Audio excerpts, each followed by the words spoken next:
I went over there for a number of different reasons, really, but mostly I think for gaining some good work experience in London, and also to benefit from the travel opportunities that are available to you there in Europe.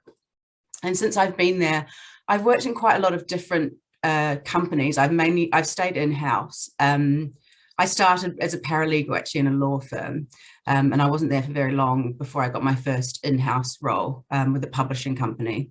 And from there I went to Vodafone, and from there I went to a big advertising agency, and from there to a luxury makeup brand, and now I'm at a creative agency.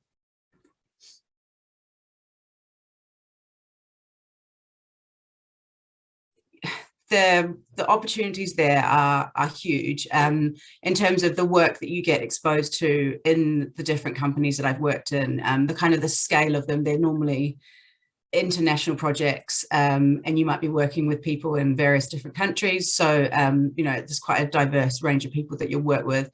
The size of some of the transactions that you work on in terms of like the value, multi-million pound kind of things. And I think that the pool of talent there is vast. So I've been managed by and worked with some really impressive people. So I think that's a huge benefit of working there. In terms of lifestyle, I think London's, I mean, it's been a bit different over the past couple of years, but London's a pretty amazing city to work in and live in. There's loads of things to do, and travel-wise, I think is probably one of the best benefits of living there, because Europe is on your doorstep. And even if you want to go further afield than Europe, you know, places like New York are only 6 hours away on a flight, and getting to the Caribbean is quite easy and things like that. So I think, you know, versus living here where everything's quite far away, that's a huge benefit.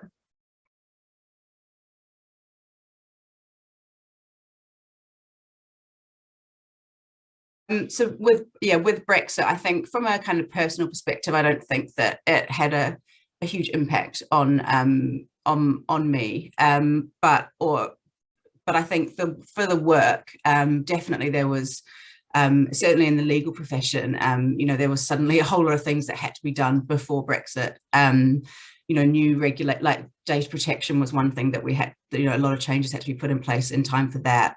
So it created a lot more work. And I think it continues to create work for lawyers. I think there's still lots of things that need to be done now. So I think there's probably job opportunities as a result of it. And COVID has had, obviously, well, I would say I've kind of forgotten about Brexit because of COVID. COVID's had a much bigger impact on work. You know, again, it's a similar thing. It's created lots more work. But it's also had a big effect on, I think, people's personal lives. So, you know, the London working week is completely different now. People don't, that's kind of a good thing, because people don't commute 5 days a week anymore. So when you do commute, the tubes are quieter, the trains are quieter. But as a result, I think kind of like central London is probably not really the same place anymore. I don't work in the kind of the city of London, which is where the financial stuff happens, but I'm told that's also a lot quieter, I think, now. I think, you know, people are at home more. So I think it's just a bit of a different, maybe not quite the same buzz about it that it used to have. I would say now it's much more optimistic. So it was pretty bad for those last 2 years, but I think now you know, people are getting on with their lives now, which is what, you know, the whole aim of it was, even though it was kind of managed fairly badly by the UK. The ultimate goal was that we would get back to normal. And I think now definitely people are much more optimistic. You know, life has gone back to normal in terms of, you know, social events and everything that you can do, sporting events, all that kind of stuff, you know, festivals. Glastonbury's happening again this year, for example, like all of that stuff. I think it definitely feels much more optimistic now in the UK.